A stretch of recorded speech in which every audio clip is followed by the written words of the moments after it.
tonight to give you some words of hope.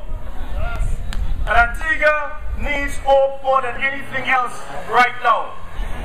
Unfortunately, for Antigua and Barbuda, the state that our politics is in, that we are being led and we have been misinformed by two very corrupt organizations in the United Progressive Party and the Antigua-Barbuda Labour Party.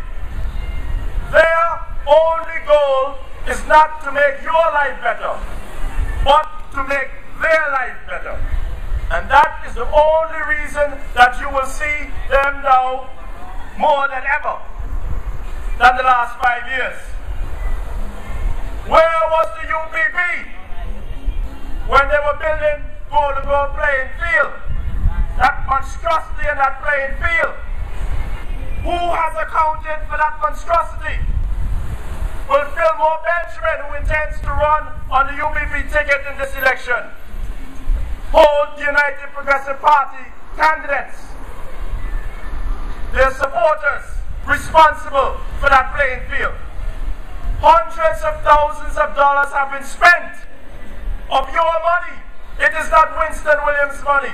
It is not Baldwin Spencer's money. It is your money that went to build a fence around a playing field, and we don't even know what they're keeping out or what they're keeping in with that fence. Was it a problem that there were horses grazing on the field and they wanted to keep them off the field? Was it a problem that there were cows grazing on the field?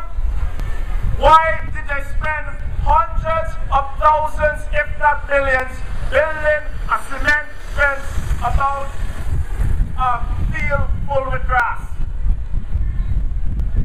What was the purpose of that monstrosity? Will Fillmore Benjamin, Dr. Fillmore Benjamin, the caretaker for St. John's Rural South for the UPP, ever hold his party accountable for that scandal?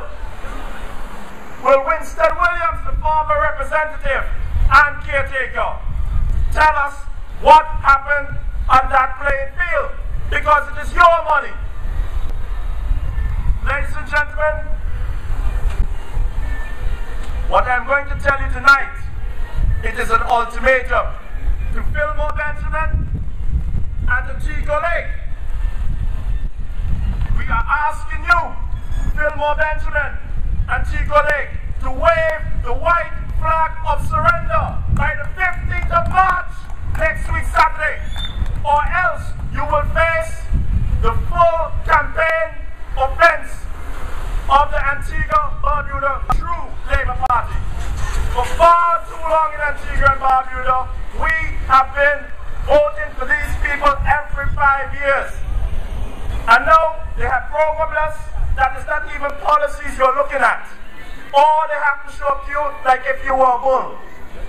Show you a red flag and you attack it. Show them a blue flag and if you're A or B, you attack it. They have reduced us now in Antigua and Barbuda to react instinctively to the color that they wave. And I am telling you, do not react to red, do not react to blue. Listen to the policies.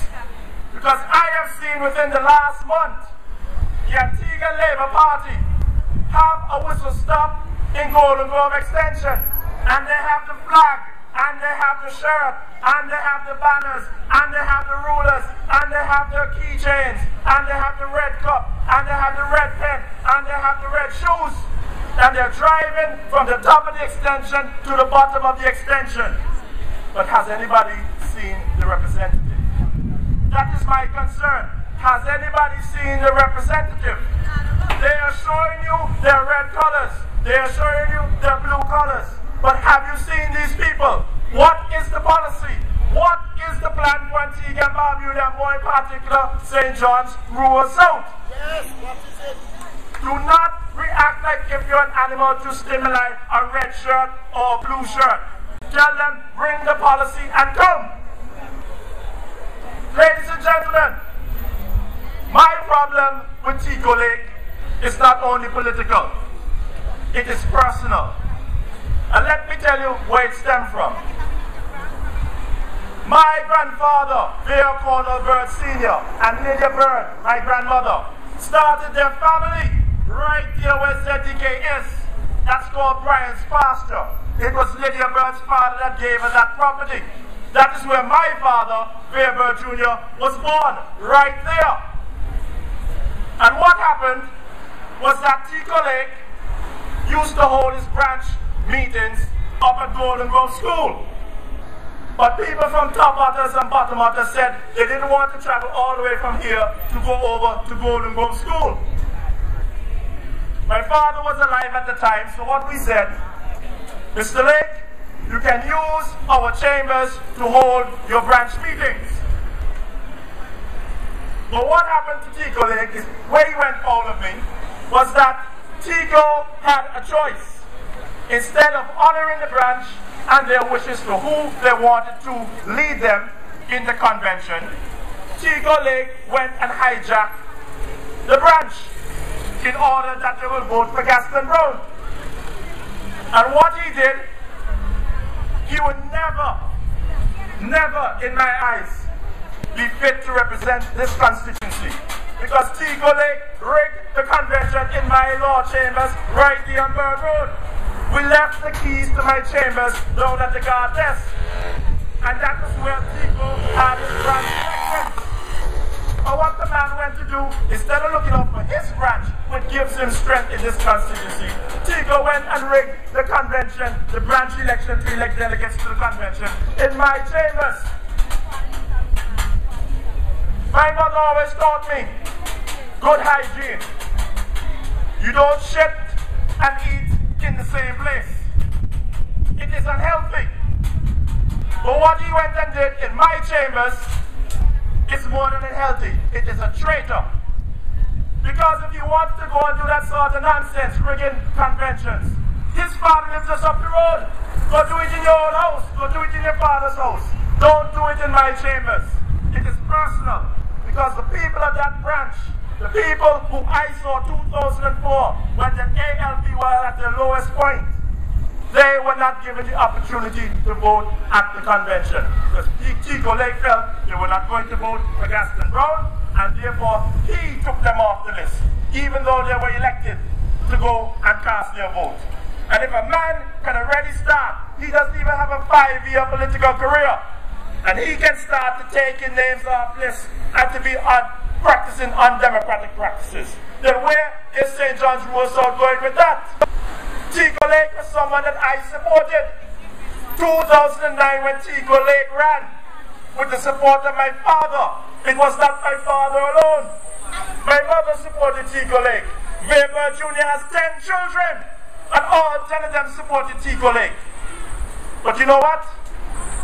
Tico Lake, he blasphemed against the branch in St. John's Rural South. And for that, he must pay a price. He must pay a price. And that is why I am saying, by the 15th of March, 2014, the year of our Lord, Tico Lake must wave the white flag of surrender. Because there will be no retreat, no surrender. We have to run that stake out of St. John's Rural South once and for all. He has betrayed this branch, because this constituency, which is the most loyal constituency of them all, is also the most neglected constituency. And what I mean by that, anybody who lives in this constituency, I have one question for you tonight. I was born in 1971. I knew myself really at the constituency of St. John's Rural South by 1976, when my father, Vere Jr., ran for the first time. They had the branch up there by Rose Street, Rose Hall, before it got burned down. That is where I came to know of this constituency. And from since 1976, 38 years, I'm asking you, can you name one project that the Antigua-Barbuda Labour Party has brought into St. John's Rural South? Can you name one project that the United Progressive Party has brought into Rural South? You are the second largest constituency in Antigua and Barbuda, but you do not have a medical clinic, you do not have a police station, you do not have a community center. Why is that? Why is that? Isn't your safety worth something to this government? or to both parties? Isn't your safety worth anything? And let me tell you this further. My father's greatest gift is to look anybody in the eye. Whether you're rich, you're poor, you're black or white. And he did not differentiate, he did not discriminate. And he would try to give a helping hand to anyone. And it was also his greatest weakness. And let me tell you why it was his greatest weakness. Because on 2 occasions, 2 elections, if I'm not mistaken, the 1980 election and the 1984 election, Vere Cornwall Jr., God rest his soul, came away out of those elections with more votes than any other political candidate. More votes. He won more votes than anybody else from this constituency and in Antigua and Barbuda. He was the most loved, the most popular, the most respected politician. And because of that strength, it became his greatest weakness, because men and women in his own party were envious of that feat, the love between Vere Jr. and the people of St. John's Rural South. And that is the reason why St. John's Rural South cannot brag about one policy in 38 years, one project for this constituency. The second largest constituency in Antigua and Barbuda cannot brag of one project from ALP or UPP. If you look at St. Mary's North, which is one of the smallest constituencies, just over there, just on the other side of the road, St. Mary's North has Browns Avenue Medical Clinic. It has Bender's Medical Clinic. It has Jennings Medical Clinic. 3 medical centers for St. Mary's North. 3 to none. Nil. 0. Nothing in St. Mary's South. St. John's Rural South. Nothing. If you look to City South, you will see Mount St. John's. They just built what, 15 years ago? And they opened the other day. You will see Mount St. John's in City South. What do you have? If you look in Rural West to the west of you, medical clinics, police station. Owen Spencer is now building a state-of-the-art secondary school in 5 Islands. What does St. John's Rural South have to brag about by the support of red or blue? Nothing. That is the fact that we are trying to bring to you. So I am telling you, the ALP and the UPP will be bringing the hat. They'll be bringing the shirt. They'll be bringing the pen. They'll be bringing the pencil. They'll be bringing the keychain. They'll be bringing the flag. And all that is to provide you with the necessary stimuli for you to say, I am blue, or I am red, or ready to rebuild. Ready to rebuild. What are you going to rebuild in St. John's Rural South when they never built anything in the first place in St. John's Rural South? Ready to rebuild what? The status quo is going to remain the same if you support the ALP or the UPP. You vote for ALP, St. John's Rural South lose. You vote for UPP, St. John's Rural South lose. Because they have nothing to offer. And don't believe my word.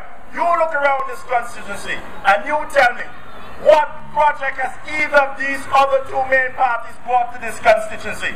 Something to improve your life, your standard of living, the standard of living of your loved ones, your family, your friends, and your community.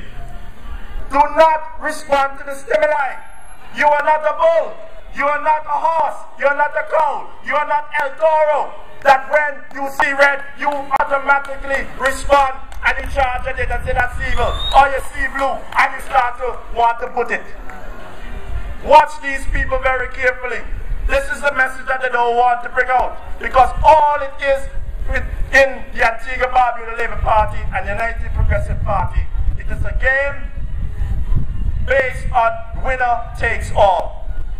And whoever wins, maybe some other of the 16 constituencies can say they have received something. But St. John's Rural South has not been a winner in party politics in Antigua and Barbuda, whether it is red or whether it is blue. And what we're telling you tonight, the third and best option for you and your life is the Antigua Barbuda True Labour Party. We are the third and best option. We will break the status quo because the status quo has not favored this constituency more than any other.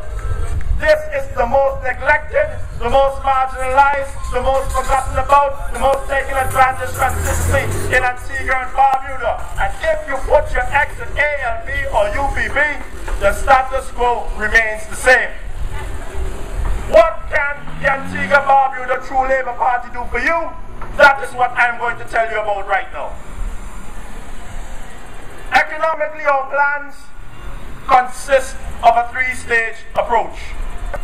The first stage, we will be introducing a policy of light manufacturing. Light manufacturing to tailor, to cater for the tourist industry, the hotels. What we have to do is have light manufacturing to cater for the hotels in regards to the towels, the bed sheet. We need to manufacture them. The pillowcases, the toilet paper, and all the products that the hotel needs. There is a demand. You cannot run a hotel without these things. And Antigua and Barbuda, we need to make them to provide jobs for our people. That is the way we will get jobs in St. John's Rural South. It is the most important thing. We can manufacture light manufacturing to cater for the hotel industry. We will manufacture not only light manufacturing but agro industry and even fisheries to provide the food stuff for the hotels. That is what we are going to do in order to provide work for young people, to keep them off the street. In addition to that, we are going to have a war on cronyism. Yes. And when I say cronyism, it is cronyism where a man will get a contract for $900,000 and he has never built a road before. The situation in Antigua and Barbuda, we have a Tenders Board Act. The Tenders Board Act says that all government contracts must go out to tender. When was the last time you heard a government contract go to tender? They all go to friend and company of the politicians. When it is ALP or UPB. And what we say, the Tender Board Act must be followed. The Tender Board Act will allow the people to know what is out there, what contracts are going out for tender, and you, your family, your friends can get together, form a business, form a company, and put in a bid to get this contract. It is not for friend and company.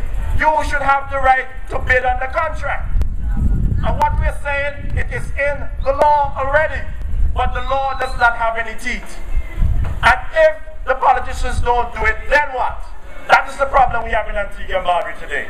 If they do not follow the Tenders Board Act, nothing happens. So what we intend to do is to actually impose criminal offenses for anybody who gets a contract and does not go to tender. If the contract does not go to tender, then it is a criminal offense. And that is the only way you will stop politicians from rewarding their friend and company. Their cronies. We are going to amend the Tenders Board Act to include criminal offenses if those contracts do not go out to tender. You are supposed to be able to bid on it. It is not for the politicians' friends. Let me tell you, in addition to that, we want to amend the Finance and Administration Act 2006. This act is in place in order to all bills or contracts on the public purse must go to Parliament for debate and to be voted upon before it becomes a contract. This has not been followed. It is the law, but if the politicians don't do it, when it is ALP or UPB, what happens? Nothing. The Finance and Administration Act must be amended to include criminal offenses for any money on the public purse that does not go to be debated in Parliament so that we know about it and to be voted upon. That is the way that we will save money in Antigua and Barbuda. That is the only way you can do it. And the problem with former administrations, let me give you an example. 2004, the UPP were bragging when they got into office, and before that what was wrong will be made right, and what was right will be remain right. Let me tell you, the problem with that, they went and said they're going to lock up people. Anybody get locked up? Not a soul has gotten locked up by the UPP. But they said they're going to lock up people. What the true Labour Party is saying, before we even talk about locking up people, we need to fix our legislation so that the squandering and the corruption under the ALP and the UPP does not continue. We must fix the Tenders Board Act. We must fix the Finance and Administration Act. We must fix the act concerning the public accounts. Because the public accounts, we don't even know how indebted we are at this point in time. You always hear, oh, they intend to do it, and they're going to do it a few years, and nothing ever happens. Because the corruption that is there, if those public accounts are audited, you will realize, we will realize that we're in a bankrupt country. It will never get audited by the UPP government, especially for the years 2006, 2007, 2008. Why? Because those were the years when the majority of the ball was going on in Antigua and Barbuda. Those were the years when they had the Jelly Bean sidewalk leading up to the World Cup, Cricket World Cup. Those were the years when they had $10 million mile of road going around the Vivian Richards Stadium. As long as the United Progressive Party is in power, there will never be a public audited account for the years 2006, 2007, and 2008. They will do before that, or they'll do after that. But I guarantee you, they will never audit those years. Too much corruption, too much of their friend and company, their cronies, were rewarded big government contracts. And that is what we need to put an end to. Ladies and gentlemen, that is some of our plans.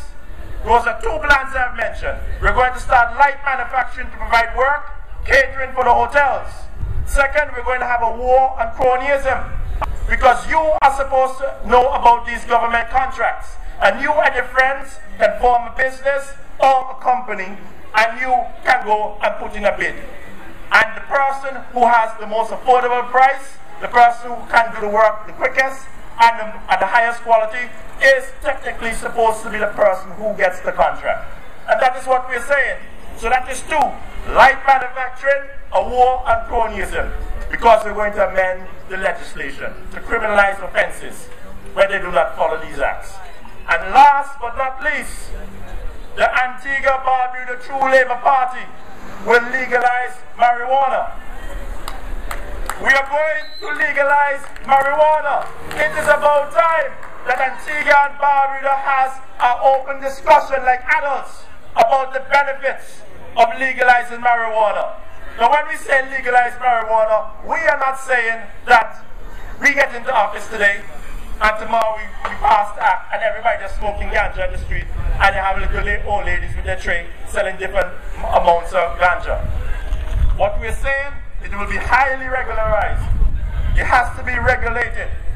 And what we say by this is that the persons who are farming or growing the marijuana, they have to be licensed.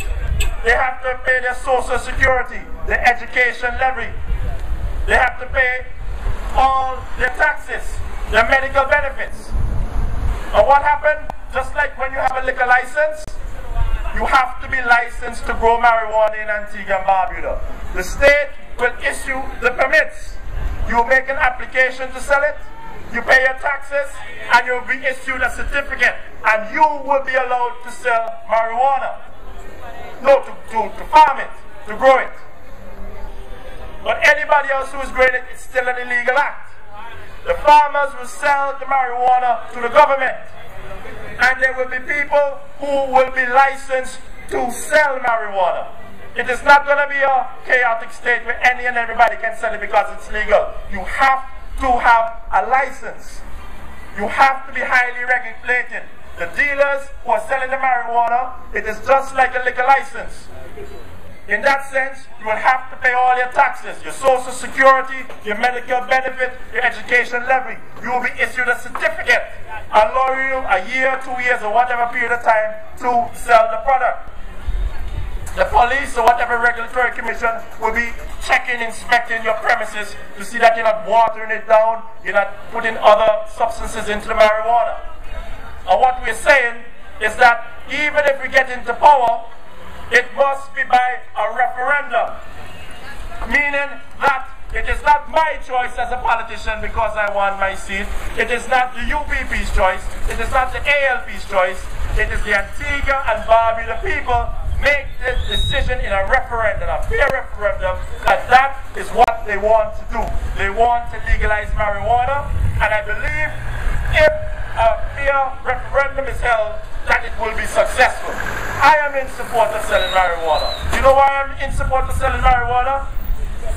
Because we do not know the national debt of Antigua and Barbuda. We are talking about vote red, are ready to rebuild, and UPP know more than ever, I am blue, I am red, and all of this nonsense. But at the end of the day, we don't even know the national debt of this country. That is an issue that the politicians, both ALP and UPP, need to be discussing at this election. We don't even know the population of this country. So what we are saying, we need to get down our national debt. I believe it is too high, whatever it is. And if we sell marijuana, if we have it highly regulated, we could pay off our national debt. We believe that the sort of legislation that we see for legalizing marijuana is that it will have a 5-year term. We will sell marijuana for 5 years, and the legislation will state that after the 5 years it will go back to be illegal. And at the end of the 5 years, we will do a post-mortem of the 5 years that it was legal. And we will see the pros and the cons to our society, to the international community, how much we've been hit. Because you must remember at the end of the day, that selling marijuana, we may get embargoes, we may get flight restrictions, we may get sanctions placed on us. So it must be determined by all the Antigua and Barbuda people. That should not be the choice of any politician. We're in it together or we don't do it at all. But I am for it personally. Ladies and gentlemen, I have outlined as briefly as possible, as lucidly and concise, the economic policy for the Antigua-Barbuda True Labour Party. And let me list them to you again. Light manufacturing, catering to the hotel industry. We will build all they need to run the hotel in Antigua and Barbuda. At this point in time, all the jobs are going to Trinidad, or we're importing goods from America. We need to manufacture the goods for the hotels here. It doesn't make us say that we're going to have light manufacturing, and with light manufacturing, we're going to make something that's just going to sit on the shelf. We need to produce something that is in demand. And that is why we say we will cater our light manufacturing to the hotel industry. We will have a war on cronyism. We will fix the Tenders Board Act. We will fix the Finance and Administration Act and implement criminal offenses when the politicians are giving away our money to their friends. We will fix the act concerning the public accounts. Because for 10 years now, they have not audited the public accounts in Antigua and Barbuda. And we need to have them do it. And anybody who fails to do their job, the Public Accounts Act will be amended by the True Labour Party. So criminal offences will be there if they do not audit the accounts. It is jail time. Ladies and gentlemen, what I'd also like to say concerning how we're going to run St. John's Rural South, if you elect me into office, is that it is at the branch level. Stop looking at the politician as a demigod. It is you. They are there to serve you. They are there to embolden you, to encourage you, to strengthen you, to make your constituency a better place. Do not look at me, do not look at T-Cole, do not look at Fillmore Benjamin as a demigod to do all in your life. It is the branch. The branch is what has to function to make your life better. And I will be there to empower the branch, not empower myself. And what I say, the way we're going to do that, is that the branch itself in True Labour Party, when I am elected, we will register it as a friendly society. And the reason why we're going to register it as a friendly society is that registered as a friendly society, the branch can open accounts at the bank. The bank will be able to put money, the branch will be able to put money into these bank accounts, will be able to grow the constituency allowance. Because the problem is right now, Tico Lake has the constituency allowance. Tico Lake gets between 2,000 and 3,000 EC dollars a month for this constituency of St. John's Rural South. That is your money. It is not Tico Lake's money. That money, if you elect me, will not be going into my pocket. That money will be going into the branch account. And you determine, you come to the branch meeting and we sit down as adults, grown men and women, and we determine how best we are going to spend that money to improve your area. So what I am telling you, whether I'm elected or not, with the constituency allowance, we should be able to do something. Whether True Labour forms a government or not, once you elect me with the constituency allowance, we will be able to make a change in this constituency, because you are the most neglected, the most marginalized, the most forgotten about constituency in Antigua and Barbuda. Name one project that the United Progressive Party or the Antigua and Barbuda Labour Party have given to this constituency. Name one. None. Zero. Nil. They have no love for you, and that is the problem. That is what you need to concentrate on. Not this, we go vote red, blue baby now more than ever, ready to rebuild, the big blue tsunami, big red this, the big red machine. It is all nonsense. It is designed to stimulate you, to make you think that if you see this red, then you must attack it. If you see this blue, you must attack it. Do not pay attention to the colors. Pay attention to the policies which I have laid out for my party. And I guarantee you, my policies are better than anything that Tico Lake, the Snake, and Dr. Fillmore Benjamin can bring to you. It is not about party politics for me alone, because my family comes from St. John's Rural South. Papa Bird started his family right there in Brian's pasture, ZDK. That is where he started his family. That is where my father was born. That is why it is called Bird Road. And that is my legacy. So before you say, oh, he is ALP and they're going to merge with ALP again, no. Before ALP, before ABLP, before New Labour, my legacy is right over there. This constituency is a part of my legacy in regards to Vere Bird Jr. and what he tried to do. Before that party, those bunch of traitors in the ABLP betrayed him, because I was his campaign manager in 2004 when I came back from law school. And I will tell you the betrayal of the Antigua Labour Party to Vere Bird Jr. We ran a campaign. 28 years my father was in office. And my father lost his seat in 2004 because he was backstabbed by the men and women in the Antigua Labour Party. We ran a campaign on 30,000 EC dollars. That was all the money that the Antigua Labour Party gave my father to run an election in this constituency. There are men and women who ran for the first time. What happened? They were all supposed to get 50,000 EC dollars, the first amount of money to go out with. Some of them got it, but the insult was, my father never even got $50,000. They took out $20,000 and gave him $30,000 in total for that campaign. Some of the men and women in that election that year had $500,000, $1 million, $1.5 million to run their campaigns. Vere Bird Jr. had 30,000 EC dollars from the Antigua Labour Party to run a general election.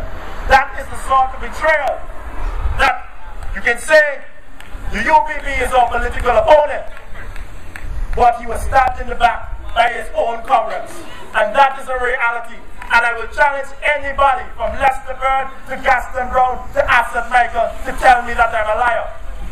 That is the fact. That is the reality. So do not pay attention to these people. You have something more than red and blue to look about. You have to look about your own lifestyle. You have to look about the lifestyle of your family, your friends, your loved ones, your community. And listen to what we are saying. If the ALP wins, you lose. And if the UPP win, St. John's Rural South, you lose. Because they have not represented you in the last 38 years. It was Vere Bird Jr., one man, who attempted to do it all. When you talk about Vere Bird or the ALP, do not think that it was the ALP that did something to your life. It was one man, Vere Bird Jr., that attempted to make the difference. And that is my legacy. I will attempt to make the difference in this constituency, because this is where my family comes from. This is where Vere Bird Sr. and Lydia Bird started their family, right up there Bird Road, Brian's pasture.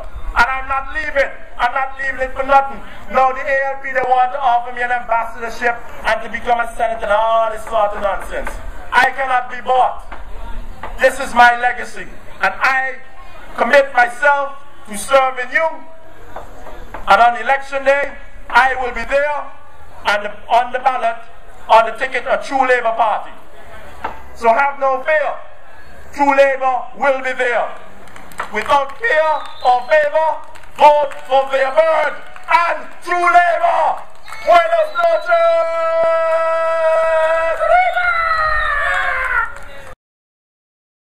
You're not alone. Labour, I'll be right there for you. You're not alone. True Labour, I'll be right there for you.